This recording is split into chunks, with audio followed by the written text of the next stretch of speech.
Good morning everyone. তো আমি ঝুমা, আমার আরেকটা নতুন ব্লগে তোমাদের সবাইকে অনেক অনেক ওয়েলকাম। ঘুম থেকে উঠে দেখি মা ঘরে নেই, তো মাকে খুঁজতে খুঁজতে গিয়ে দেখি ব্যালকনিতে বসে বসে শাক বাছছে। শীতকালটা আমার জানো তো এই জন্যই ভালো লাগে, এত ফল এত ফ্রেশ সবজি পাওয়া যায়, আর বিশেষ করে তো অনেক রকমের শাক পাওয়া যায়। আর আমার মা জানো তো এত শাক খেতে পছন্দ করে যে বাজারে গেলে নানান রকমের শাক নিয়ে আসবে। আর শীতকালটা আমার এত প্রিয় হওয়ার কারণ কি জানো তোমরা? শুনলে তোমাদেরও জিভে জল চলে আসবে, আর আমার তো ভেবেই জিভে জল চলে আসছে, ভয়েস ওভার দিব কি।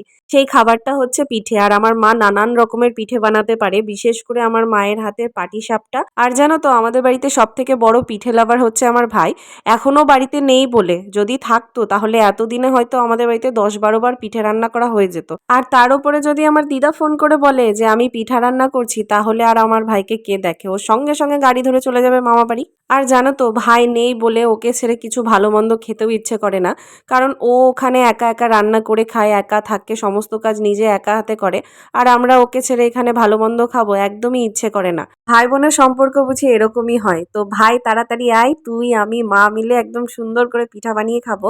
আর হ্যাঁ, তোমাদের কার কার পিঠের গল্প শুনে জিভে জল আসলো কমেন্ট করো। আর ভিডিওটা ভালো লাগলে একটা লাইক, শেয়ার আর সাবস্ক্রাইব।